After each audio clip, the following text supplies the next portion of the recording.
If you're curious to hear a little music from our guest Carla Lucero, who we spoke to in our most recent episode, check out E4TT's annual concert of music by women and non-binary composers, Midnight Serenades, on January 25th.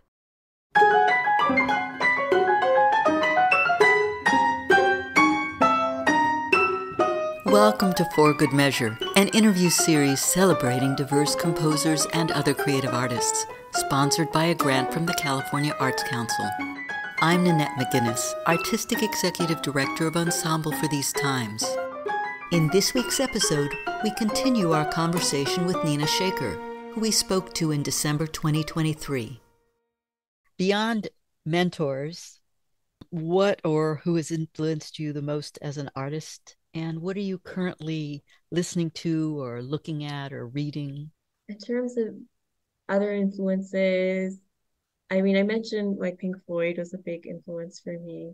I think interestingly, I've been slowly getting more influenced by like non-musical Mm-hmm. things too. Mm-hmm. Um, as I've been kind of learning to develop a visual language, I've been kind of looking at the arts and or like just in a broader sense, the visual arts and Yes. um like so much of um like even fashion, like like the way that other people approach ideas of culture and form and things like that. And there's like an Indian designer I found recently named Gaurav Gupta, and he's been kind of deconstructing saris, like the very famous traditional garment from India, and like into these really architectural shapes. And he's kind of taken off because Beyonce wore stuff and like Cardi B, like all these famous people started wearing his things this year. But before then, like I noticed he was doing this like really interesting take on like how he engages with a cultural practice. And also, a lot of times I think we associate um Eastern culture or like non-Western cultures with this idea of like tradition and preservation. Like there's Mm-hmm. this sense that, oh, like Indian traditions have to be like fixed in time and they can't change. But that's not true. Everything evolves over time. And so that idea of how he's kind of breaking apart this very traditional garment into something that like lives today, into this more experimenting with the shape, experimenting formally with it, or how he engages with, his own culture has been really inspiring to me. And, Mm-hmm. I've also been kind of reading more Judith Butler.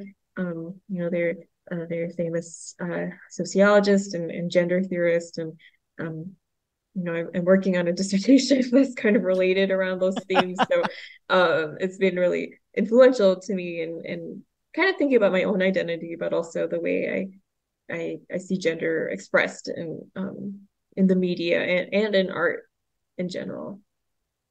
Oh, yeah. For your dissertation, do you write a piece and a paper, or just a piece, or just a paper? Yeah, so we do both. Uh-huh. So it's kind of a large musical work and a paper. So my paper is about uh related to what I was talking about earlier with Bollywood, Yes. related to gender and sexuality in Indian cinema. And there was this era of cabaret songs actually in like the 60s and 70s in Bollywood that was really kind of a major shakeup in like Indian society. In that, so often before then, female characters were represented as this kind of like the innocent, pure woman. Like the ideal woman was this like very chaste kind of figure. And then suddenly there were these cabaret songs where they had these like vamp, and there were the vamp songs, with like this like like cabaret dancer, which was like, oh my gosh, there's like that's going to be on screen. It was like kind of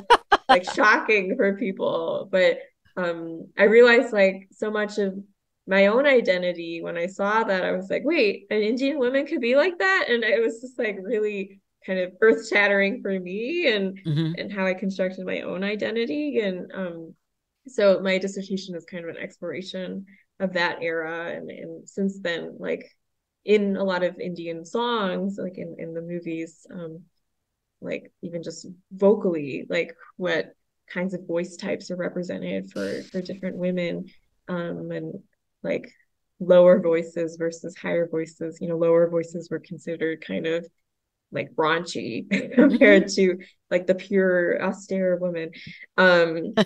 So Yeah. yeah, exactly. Yeah, so it's kind of related to that, my written dissertation, and then my music part is I'm working on an album right now, actually. So this is kind of like one of those passion projects that I've been wanting to do. And I'm like, oh, I have to do it. So I'm making it my dissertation. Why not, right? Yeah, exactly. So it's kind of related to these themes, and exploring my own sense of femininity, and this idea again of what it means to be an American, Hmm. and kind of thinking about that in an immigrant identity sort of lens. Yeah, actually, you've been making me think of a number of things. The voice, the higher soprano that's more like the little girl versus the femme fatale noir, sultry, even Mm-hmm. if we can say it post-sex voice, that kind of thing, and the Right. contrast and how that is explored.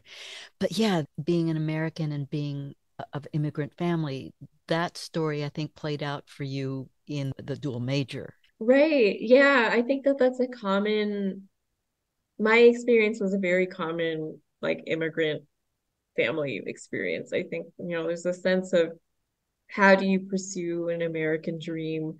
Like, how can we make sure that this person, like our child, can um, be protected financially? I think that it's very scary. My parents, when they moved to this country, they had no money. My mom actually, like, she, my mom and my dad, when they had just been married not that long before, and then they soon after had my brother.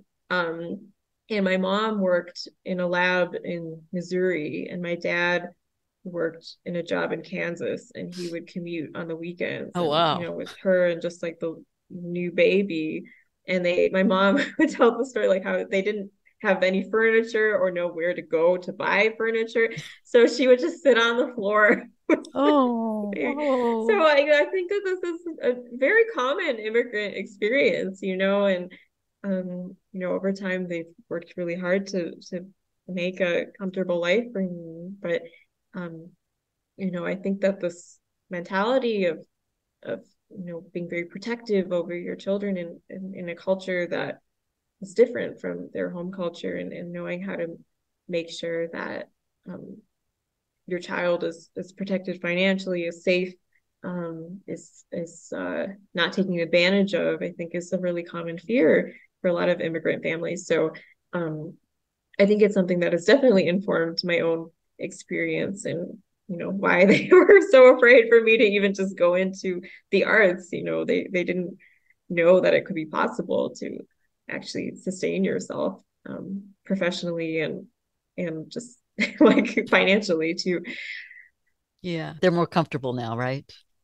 Yeah, they're very excited now. Yeah, now my dad is like very like tell everybody that I'm a composer. He's like very excited about it.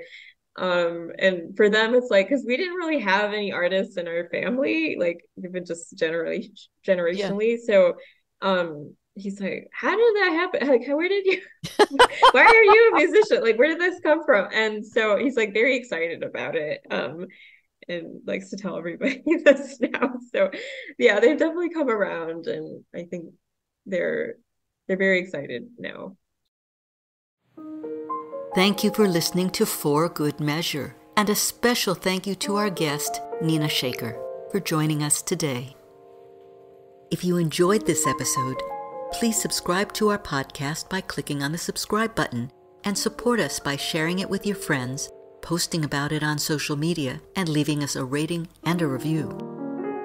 To learn more about E4TT, our concert season online and in the Bay Area, or to make a tax-deductible donation, please visit us at e4tt.org. This podcast is made possible in part by a grant from the California Arts Council and generous donors like you. For Good Measure is produced by Nanette McGuinness and Ensemble for These Times and designed by Brennan Stokes, with special thanks to co-producer and audio engineer Stephanie M. Neumann. Remember to keep supporting equity in the arts and tune in next week for Good Measure.